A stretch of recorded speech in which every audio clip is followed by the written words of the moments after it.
રાજકોટ જિલ્લાના ધોરાજી પંથકના ખેડૂતો કેનાલનું ઘણું પાણી છોડવામાં આવ્યું છે અને હજુ ધોરાજી વિસ્તારમાં કેનાલનું પાણી કેનાલમાં આવ્યું નથી અને ખેડૂતોનો આક્ષેપ છે કે કેનાલની મરામત કે સાફ સફાઈ કર્યા વગર પાણી છોડવામાં આવી રહ્યું છે। સિંચાઈ ઇરિગેશન વિભાગ દ્વારા નવેમ્બરમાં પાણી ખેડૂતોને કેનાલ મારફતે છોડવાનું હોય પણ ડિસેમ્બરની 13 તારીખ થઈ ગઈ પણ પાણી ધોરાજીના ખેડૂતોના ખેતર સુધી પિયતનું પાણી પહોંચ્યું નથી એટલે રવિપાકને ભોરે ભારે મુશ્કેલી વેઠવી પડશે। ઇરિગેશનના પાણી આધારિત ખેડૂતો હોય તેવા ખેડૂતો ને નવું વાવેતર લઈ શકે નહીં અને એરંડા તુવેર ઘઉં જેવા પાકોને ભારે નુકસાન થાય। સમયસર પાણી નહીં ધોરાજી પંથક માં જો કેનાલ મારફતે પાણી નહીં મળે તો ખેડૂતોને ભારે મુશ્કેલી વેઠવાનો વારો આવશે। ધોરાજી પંથકમાં કેનાલ હજુ રિપેરિંગ કે સાફ સફાઈ કરવામાં આવી નથી અને પાણી કેનાલ મારફત ધોરાજીની કેનાલમાં પાણી આવશે તો ખેડૂતોને પૂરો લાભ મળશે નહીં। કરોડો રૂપિયાનું લેણું બાકી છે। ભાદર 1 માંથી રાજકોટ મહાનગરપાલિકા પાણીનું લેણું ભરતા નથી અને જો ખેડૂતના 2-5% પૈસા બાકી હોય અને 2-5% ફોર્મ બાકી હોય તો હજુ ફોર્મ બાકી છે તેવું જણાવે છે। ખેડૂત લાચાર છે અને કેનાલના પાણીની રાહ જોઈ રહ્યો છે પણ 13 તારીખે પાણી છોડવામાં આવ્યું છે તેવી માહિતી મળી છે પણ હજુ સુધી 2 દિવસ થઈ ગયા પણ ધોરાજી પંથકને કેનાલ મારફત પાણી મળ્યું નથી અને ધોરાજી પંથકના કેનાલમાં સાફ સફાઈ કે મરામત થઈ નથી ત્યારે ધોરાજીના છેવાડાના ખેડૂતો સુધી આ પાણી કઈ રીતે અને ક્યારે પહોંચશે એ જોવાનું રહ્યું। વિપુલ ધામેચા, ન્યૂઝ 14 ધોરાજી। મારું નામ કિશોર પટેલ, ગામ ધોરાજી। હવે આ જે કેનાલ ના જે ફોર્મ ભરાઈ ગયા અને આ કેનાલ છે એ નવેમ્બરમાં પાણી છોડવાનું હોય તો ખેડૂતો પાકને પિયત આપી શકે, નવા વાવેતર કરી શકે।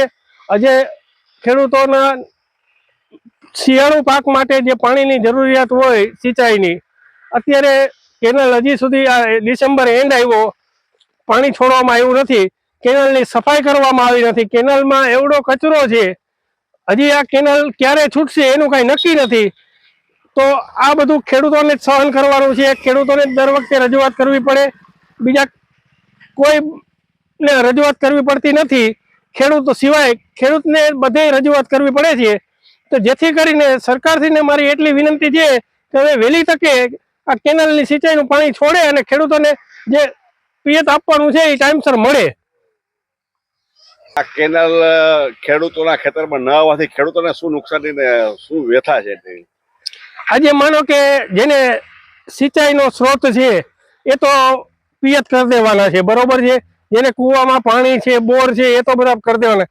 જે સિંચાઈ આધારિત, ઇરિગેશન આધારિત જે ખેતરો છે એને અત્યારે ટાઈમસર પાણી ના આવે તો એનું વાવેતર ટાઈમસર થાય નહીં, ટાઈમસર એનો પાક તૈયાર થાય નહીં અને હવે પછી જે ઠંડીનો રાઉન્ડ છે એ ઓછો થતો જાય અને ઠંડી જે ભાગમાં આવવાની હોય આવે નહીં, જેથી કરીને પાકમાં ઉત્પાદન ઓછું મળે, પાક નબળો થાય, ખેડૂતોને મોટા પાયે નુકસાની આવે।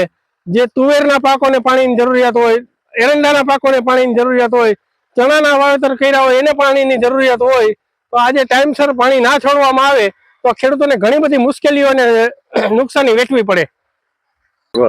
મારું નામ વસંતભાઈ રપરા, ગામ ધોરાજી। આજે એ બાબતની ડિબેટ કરવાની છે કે જે કેનાલની સફાઈ પૂરી થઈ નથી અને કેનાલ છોડી દેવામાં આવી છે। જે કોન્ટ્રાક્ટ દેવાય છે એ પૂરા પૈસાથી કોન્ટ્રાક્ટ દેવાય છે। કેનાલ સમિતિના જે સભ્યો નિયમા છે એ કેનાલ સમિતિના સભ્યો ખાલી ત્યાં જે બેઠક કરી વહી આવે છે। આ બધાની મિલી ભગત છે, કારણ કે આવડી મોટી કેનાલ ઉપરથી સાફ કરી નીચે અત્યારે તમે જોઈ શકો એમ તરિયામાં આખી કેનાલ કચરો છે। પાણી આવશે તો એ કચરો ક્યાં જશે? આ ખેડૂતના 2-5% ફોર્મ બાકી હોય તો આ સરકારના માણસોને એમ કે ઇરિગેશન વાળા કે ભાઈ અમે કેનાલ નથી છોડતા। રાજકોટ ભાદર 1 સિંચાઈમાંથી પાણી પીવા માટે લઈ જઈએ, કરોડો રૂપિયાના લેણું અત્યારે છે તો ત્યાં કોઈને કાંઈ વાંધો નથી। ખેડૂતના 2-5% ફોર્મ ન ભરાય તો આ એમ કે ભાઈ હજી ફોર્મ પૂરા નથી થયા અને કેનાલની અંદર સફાઈ પૂરી કરી નથી। જે કોન્ટ્રાક્ટ દેવાનો ઊંચા બેચમાં કોન્ટ્રાક્ટ દેવાઈ ગયો અને બધાએ મિલી ભગત થઈ અને પૈસાનો ભાગ કાઢી લીધો છે। બસ મારું આ જ કહેવાનું હોય કે આ કેનાલ છોડી તો સફાઈ નથી કરી તો કેનાલમાં પાણી આવશે તેની દિશા શું થાય? અને કેનાલે 1 મહિનો લેટ છોડી છે, જે 15 નવેમ્બર આસપાસ છોડવાની હોય એને બદલે આ 13 ડિસેમ્બરે છોડી, એટલે 1 મહિનો કેનાલ પણ લેટ છે.